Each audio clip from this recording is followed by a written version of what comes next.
Hi, this is the Lehigh Acres Church of Christ, and I'm Jody Davis. You know, as you look around your town, perhaps on TV, the internet, you see hundreds of different kinds of churches. And then if you go to religions that are outside of God and Christ, you can see throughout the world hundreds upon hundreds, and these even number in the thousands. How does that fit with the word we have written in gigantic letters on this screen? It doesn't really seem to fit, does it? As we go to John, the 14th chapter, in verse 6, we see a picture that seems different from what we see. Jesus said, I am the way, not one of the ways, the way, the truth, not one of the many truths or many paths to God.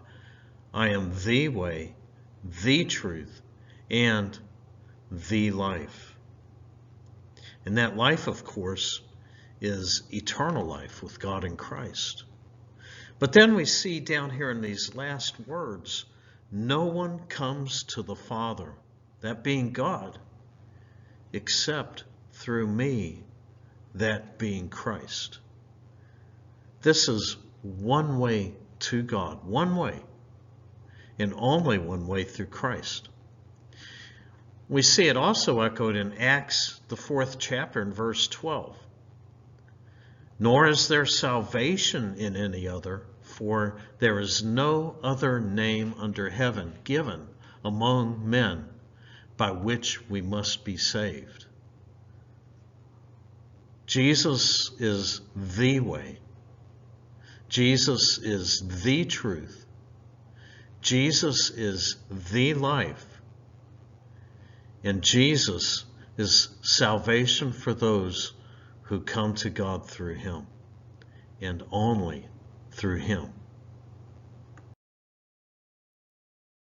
As we go to Ephesians, the 4th chapter, verses 4 through 6, we see a continuance of this singularity of Christ. Christ being the one way, the only way. As we read it, there is one body and one Spirit.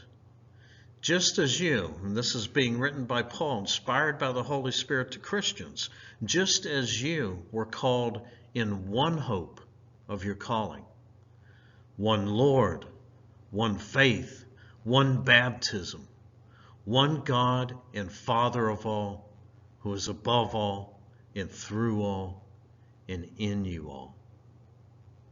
We're talking about a oneness here. Let's look at the first one body. We see plainly as we look to 1 Corinthians, the 12th chapter, in verse 27, that the one body is the body of Christ. No one else or nothing else. The body of Christ, the assembly of Christ, the church of Christ, those who have been saved through the gospel. Now, as we look further in Ephesians 4, we see one Spirit. We also see one Lord, one God and Father, and we also see one baptism. And we can see all of these clearly demonstrated in the Great Commission in Matthew, the 28th chapter, verse 19. Our Lord's word to the apostles, go therefore and make disciples of all nations. And here it is, baptizing them in the name of the Father, the one Father, and of the Son, the one Son, and of the Holy Spirit, the one Holy Spirit. And the baptizing, of course, is that one and only baptism. Now we also see the one faith talked about here in the Great Commission, teaching them, those who are baptized in the name of the Father and the Son and the Holy Spirit, teaching them to observe all things that I have commanded you, and this being the one faith. Their obedience in being baptized in the name of the Father, the Son, and the Holy Spirit is the one faith. And this teaching, this continuance, is the one faith. We can see this demonstrated in Jude verse 3. The faith which was once for all delivered to the saints.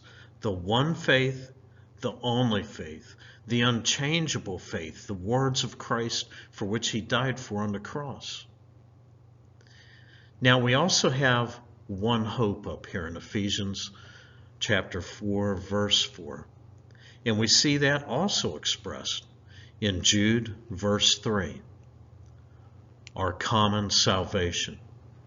That common salvation we have through Christ. And this oneness does not stop here. As we go to Galatians, the 3rd chapter, verses 26 through 28, we read these words. For you are all sons of God through faith in Christ Jesus. And then verse 27 starts out 4. And we've highlighted sons of God through faith in Christ Jesus because we're about to be told how. You see that word for is because or how. For you are all sons of God through faith in Christ Jesus. For as many of you as were baptized into Christ have put on Christ.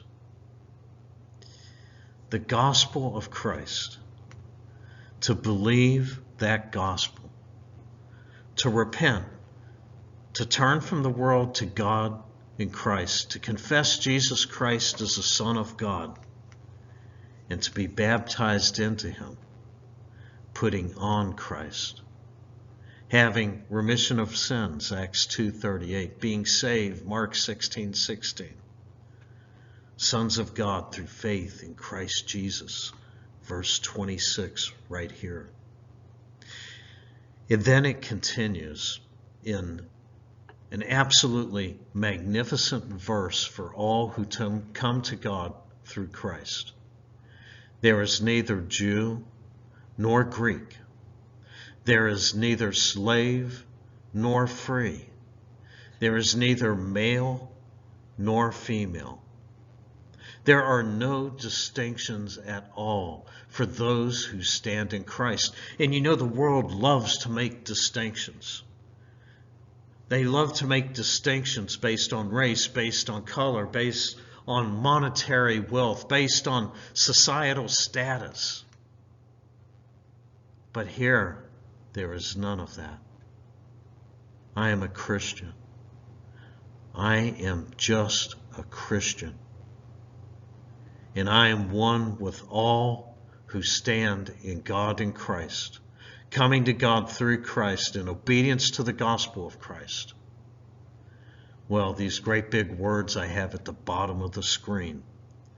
You, and this is the body of Christians, are all one in Christ Jesus. Oneness.